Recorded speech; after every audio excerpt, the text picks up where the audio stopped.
Are you having difficulties to get your very first job in cybersecurity? Cybersecurity is one of the hottest areas in information technology these days. And a lot of people are really drawn to this field, not just because of there are so many jobs available, but of course there also is a lot of money to be made. And yeah, if you are trying to make that transition into cybersecurity and you applied for many jobs, you might have experienced what quite a few people are experiencing. They're not even getting to the interview stage. They're not finding that very first job in information technology. And in this video, I'm going to give you a few answers and tips and hints how you can get around this problem so that you can land your very first job in cybersecurity. When you look at LinkedIn and you look at cybersecurity jobs, LinkedIn shows how many applicants have already applied. And it's really, I want to say, depressing. You look at a job, it was posted 6 hours ago, and it already has 255 applicants. How is that possible? So that's one of those, I want to say, really depressing things where you already start with a disadvantage because you just found this job, it was posted today, but yeah, within a few hours, hundreds of applicants, and yeah, you can imagine your chances of being seen by an interviewer, have the recruiter actually look at your resume, are very slim at this point. So one of the reasons why you are not getting a job in cybersecurity is that you are trying to get a job in cybersecurity. Think about it, that's a very broad term. You can compare it to people going onto an airplane flying from Denver, Colorado to Los Angeles, California. Everyone is flying to Los Angeles, that would be cybersecurity, but then where are the people going from there? Some are catching a connecting flight to maybe San Diego or San Francisco. Others are taking a bus and go to a hotel because they have whatever, a convention or something else in that area. Others again go to the parking garage and pick up their car and they drive home. Once people get to Los Angeles, cybersecurity, they go into different directions and they have a different agenda. And that's one of the reasons if you are trying to just get into cybersecurity and you make this very broad approach, well, you will have challenges and difficulties to really get into cybersecurity. So when you look at cybersecurity, you need to be more specific. You need to identify the different roles and you have to identify how to get into those roles. What are the requirements of what is really needed for you to be considered a candidate for one of those open positions for these roles. So be more specific, identify these areas, because if you are just trying to get into cybersecurity, well, that's not going to work well out for you. Another possible mistake that you could make is to focus on jobs in the cybersecurity industry, meaning in the actual industry where cybersecurity related products are being developed, being sold, being provided as a service, whatever the case may be. So cybersecurity, of course, goes much further.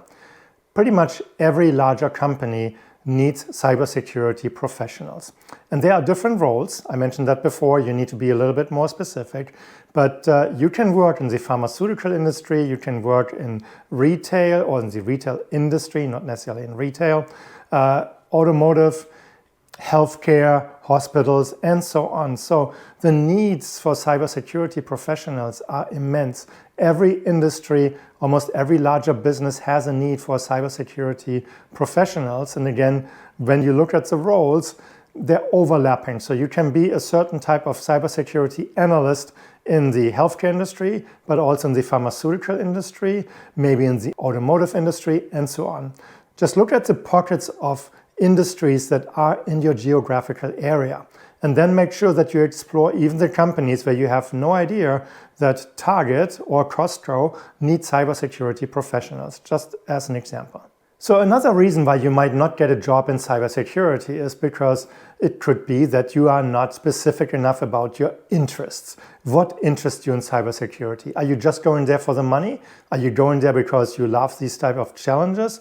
What is it that draws you into cybersecurity? And again, just the same example as with the airplane, you need to be specific. It's okay to get into an area just for the money, that's fine. But for one, you don't want to necessarily show it that it's just the money that is your driving factor. The money is what you're after, but you need to be really driven. You need to be excited about the type of work, because if you just go there for the money and you're just collecting your paycheck every 2 weeks and you're just counting dollars, that's not going to get you there. You can work in cybersecurity for money, but you need to really have that drive behind you, because if you do not show that drive, that excitement, employers will notice that as well and will not necessarily consider you to be a good candidate for those positions. So think about it. What is your driving factor? What is your why? Why do you want to get into cybersecurity? And then build the excitement, build the energy up to get in there for that reason, and then show that during the interview process, when networking, even when you talk to people in completely different areas in information technology. It's important to show your interest and really that you are somebody that can solve problems and could be considered to be a good candidate for a cybersecurity role. So competition is always a problem, no matter where you are. If you're running a business, there will be competition. If you are going after certain roles in information technology, there will be competition.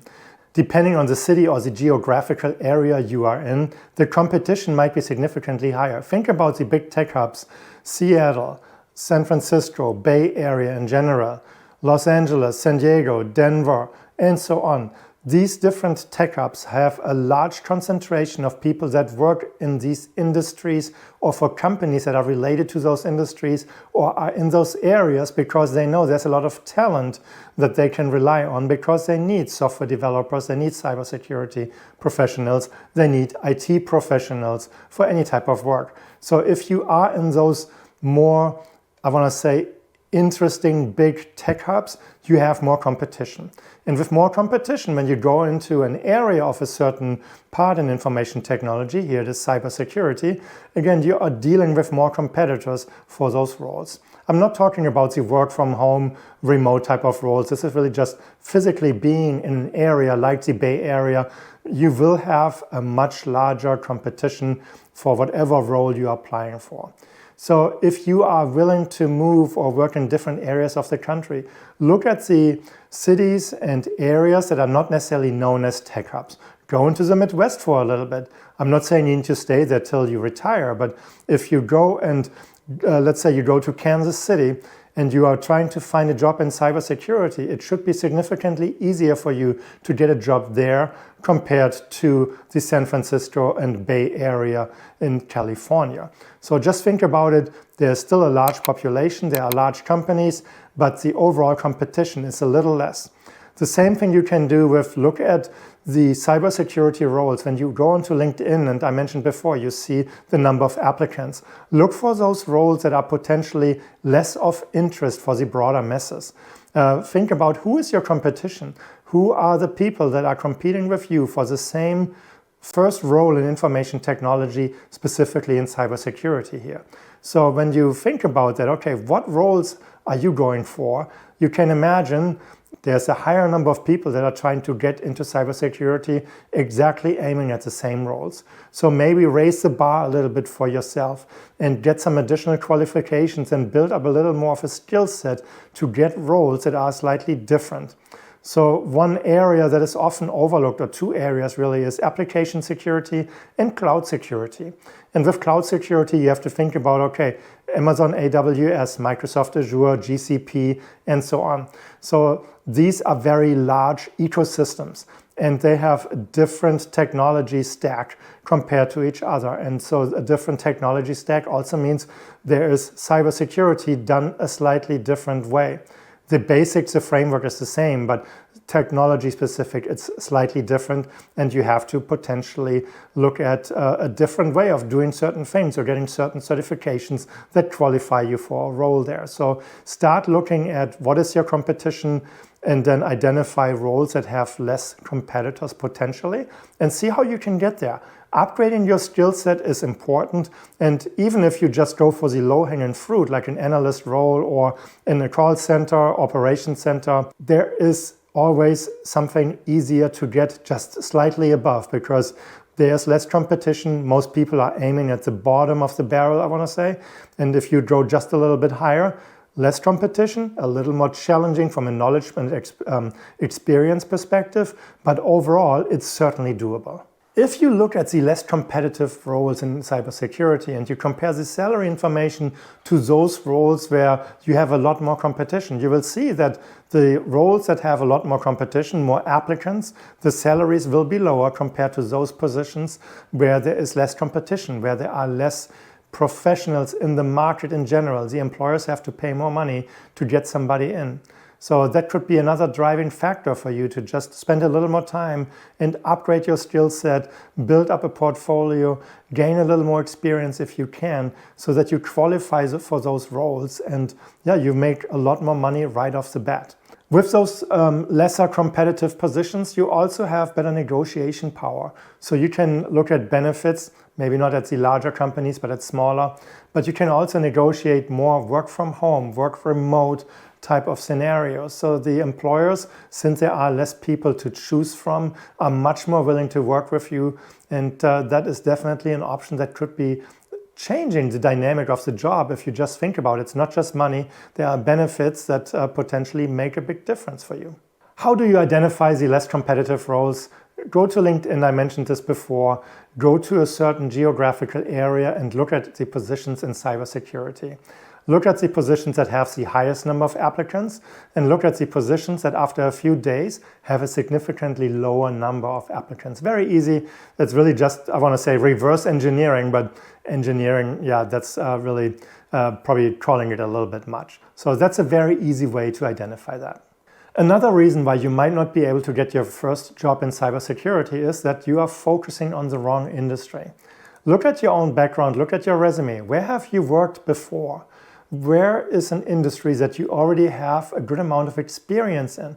Could be information technology, or if you're really coming from a very different background, it's still important.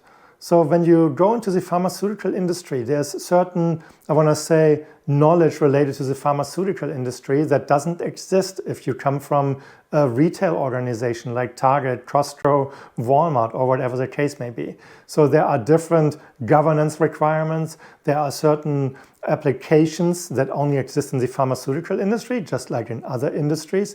And if, let's say, you have worked with these applications, it gives you an advantage. You might not have that cybersecurity skill set as deep as somebody else that comes from that industry. But if you already worked in the pharmaceutical industry and you're really just trying to stay in that field, well, that is knowledge that can help you to really reduce the barrier of entry. Another reason why you are not getting a job in cybersecurity is your resume. And yes, you probably follow all the advice that you can find online. You use ChatGPT to customize your resume for every application, and you're still not getting a job. Take a look at your resume, take a look at the position that you're applying for, and then really think about, okay, you're adjusting it a little bit. You do some keyword stuffing to get past the applicant tracking systems. You write the right things that you think belong to this role just based on the job description. But look at the job description in more detail and then look at what does your resume show. Are all the tasks and accomplishments and projects that you worked on in the past that you list on your resume, are they targeting the same requirements that the job description has? If not, you need to go back and rewrite your resume. For one, you want to leave out all the day-to-day tasks that somebody does in this type of role. It doesn't really matter. You want to show accomplishments, you want to show contributions. You want to back up any type of accomplishments or contributions with numbers. So where you reduced cost by 23%, where you increased the number of phishing attempts that you were able to block at your previous employer by 56%. Stuff like this. Numbers that show exactly what you can do, that show the value that you can provide. And when you look at this from this perspective and then go line by line through the job requirements and what you list related to that, that is really what makes a difference. Yes, you're looking for keywords as well, and it's not necessarily keyword stuffing in this well, but you eliminate anything that doesn't apply to the new role. So you really want to be specific so that it's for that position and not just the header up on top or in the cover letter so that it's just a little bit geared towards that new position. No, you really want to have all the bullet points with your job experience from your last few jobs as targeted as possible related to the job description of the new job. If you do this, you will have much better success getting past the applicant tracking systems, and that a recruiter will look at your resume and say, wait a minute, that could be a good candidate. Talk to the hiring manager looks at your resume, and next thing you know, you get a call and you get a phone screen and potentially an interview right after. So spending that time is very important. The other thing with your resume is, I mentioned before, you go onto LinkedIn, you look at, there's already 566 applicants. How can this be? It's a numbers game. People use automation, they use tools to just spam their resumes onto all those listings because there are a few matching keywords in there. It's a numbers game for them. If you go back and you really work your way through your resume by hand and be very specific, as mentioned before, and detailed, it's a very different approach, and it can show that you can get through the applicant tracking systems with this approach. The reason really is that you are more detailed. You're not just throwing a resume against the wall and hope it sticks. So that can make a big difference. Yes, you will have less opportunities you're applying for, but if you think about it, for one, you can weed out all the companies up front that you don't even want to work for. So spend some time on Glassdoor. I've done this before, and there are certain companies that I would never ever want to work for. And that is not just based on what I find on Glassdoor, but also that I know from other peers that have worked at those companies. There's a certain company where no IT professional really lasted more than 12 to 18 months. And the company was just burning people out with 24/7, 365 on call for every type of position. That is not the place you want to work at. Why would you spend time applying for a job there? The same thing with companies have a bad reputation for just hiring people without actually looking at the qualifications and then just replacing people every 6 months. There will be layoffs and so on. So again, not a good place to work at. You want to look at the work culture and spend a little more time up front.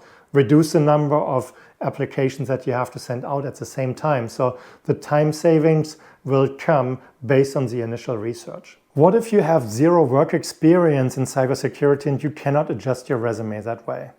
Well, you have to look at, okay, what qualifies you for a role in cybersecurity?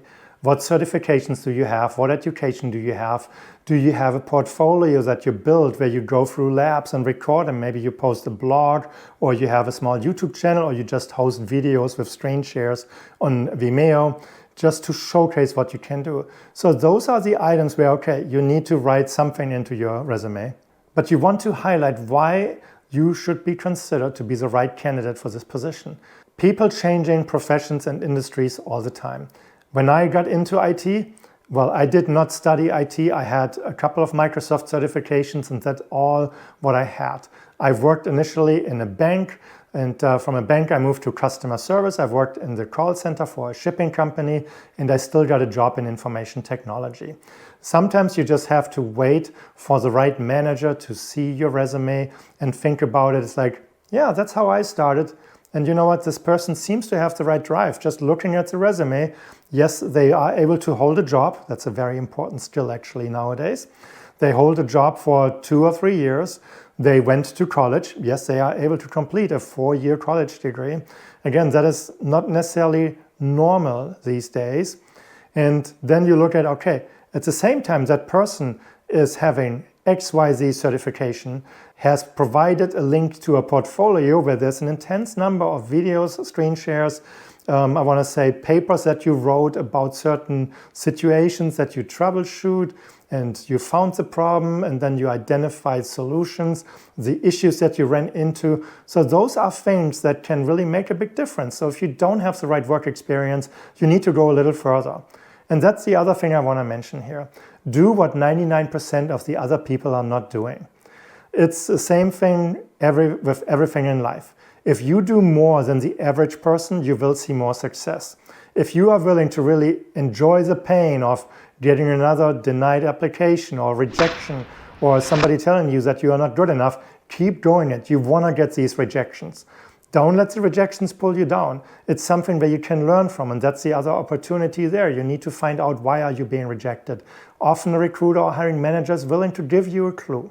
And the more rejections you get, the more you can learn about yourself, and you can improve on these situations, these skills, your personal traits that potentially are getting in the way. So do what 99% of the other people are not doing, and you will see success. You have to have patience, you need to be persistent, but you will have success. And if you don't have work experience, again, you need to convince people. Are you convinced that you can work in cybersecurity?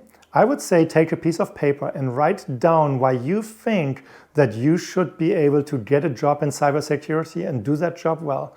Write it really down and try to convince yourself that what you wrote down is good enough. Because if you are not sure that's good enough, what do you think a hiring manager will see? So prepare yourself. How can you convince other people? Spend some time on that. It's time well spent, I guarantee. Here are a couple more things to consider. My approach to IT is always to work with bleeding edge technology as quickly and soon as possible. That was my approach for information technology, and it has helped my career tremendously. That's how I worked my way up from customer service, support, system administration, systems engineering, and now into IT middle management as an IT director. Bleeding edge, I'm not saying you need to put that into production, but you can learn from bleeding edge and you can really become one of the subject matter experts really early on. Once the bleeding edge becomes mainstream, now people are catching up. You already have time on your hands with that technology. You have experience. You are really that subject matter expert. So this can help you with your approach, to be a great IT professional, but especially with your approach to get into cybersecurity. What are the latest trends? What are the latest products that really create a hype where people are showcasing this product? It can change the world in regards to cybersecurity, how to protect data, how to protect customers, and of course, intellectual property. So start looking for those trends and potentially find a way to become an expert, subject matter expert, or at least well knowledgeable with this technology. It will make a big difference. The other thing that you can do is really talk to people from a networking perspective. With what you talk about. So if you are talking bleeding edge to another cybersecurity professional, that person might remember your name and say, hey, we have this open position, and John that I talked to 2 weeks ago, he actually seemed to be very knowledgeable about this technology. Let me see if I can find John and if he's looking for work. The other thing then related to that, again with networking, make good friends with recruiters. Recruiters, I want to say, can be a dime a dozen. I have recruiters reach out to me. Hey, we have this tech support position. It's a 1-year contract that pays really well, $25 and. That person just found my resume in their old database from the early 2000s and doesn't even bother to look at LinkedIn to see, okay, how have I progressed? They just send out the inquiry to me and see if I'm interested. It's like, yeah, it's a numbers game. The same way like many applicants just send out hundreds of applications. Some recruiters just don't pay attention. They just send out the inquiries and hope that somebody responds. I only laugh at those inquiries. I delete them. But if you find a good recruiter, that's somebody that you want to put into your contact list on your phone and you want to reach out and you want to talk to them. My last job, as an example, I was found because a recruiter that had an open position talked to another recruiter/HR person, and that person remembered me, and that's how I got in touch with the original recruiter that had the open position, and that's the job I'm having since summer of 2022. So you never know when it comes back to. Make sure when you find a good recruiter that you become friends, work friends, whatever the case may be, and stay in touch every once in a while. It doesn't cost a lot, and it can make a big difference. Another reason why you not get into cybersecurity, I want to really just bring this up as a brief notification or brief reminder. Think about scenario-based questions. Too many people forget about these and then they stumble through the interview and they cannot solve a problem. Scenario-based questions, you should be able to really have an idea of what they look like, what is the interviewer looking for, and how would you approach to solve that question. You might not necessarily be able to solve the question properly all the way to the end, but what the interviewer is looking for is your approach. How are you trying to get to solve the problem? What type of information are you collecting? What are your thoughts? What is your thought process? And what are you doing to troubleshoot the problem or to solve the issue that has appeared? So that's really just basic stuff. And it's not just in cybersecurity where scenario-based questions show up. If you have any type of certifications done, you know what scenario-based questions look like. But scenario-based questions that you get in a certification class are slightly different from the ones that you get in real life. And that's where a lot of students are failing, because the real life situation is often different, and you do not have as much time to think necessarily. So just be aware, spend some time researching scenario-based questions related to the position that you are applying for. The last thing I want to mention, and I briefly brought it up before, think about building a portfolio. So spend some time setting up a website or a small YouTube channel. You can keep it private, or you can just sign up for Vimeo and just pay $5 a month or $7 a month, whatever it is, for a while, and create videos of your work that you are doing to get into cybersecurity. Showcase like a lab situation that you created, and how you set up a honeypot, and then you're collecting the log files from the attackers, and what are you doing with it, and. So think about how you can showcase your skill set. Again, do what 98 or 99% of the people out there are not doing. Go the extra mile, it will make a big difference. So this is my initial take on why you are not getting a job in cybersecurity, or why you are not able to land your very first job in cybersecurity. It's, I want to say, a fluent situation. The world changes much quicker than before. Artificial intelligence changes around us, so it will impact your job search. You can use AI tools. You should probably use AI tools, but I want to say within reason. You also need to think about the other side. Where are AI tools used, and how can you obtain knowledge about these tools? Because it could be one of those bleeding edge technologies that gets you into cybersecurity. I would like to hear from you in the comments. What have you done so far to get into cybersecurity? What are the challenges that you ran into? And what other problems you ran into that I have not mentioned? If you like this video, please give it a thumbs up. If you have not subscribed to my channel, please do so as well. And I would say then, I'll see you in my next video. Thanks for watching. Have a great day. Bye-bye.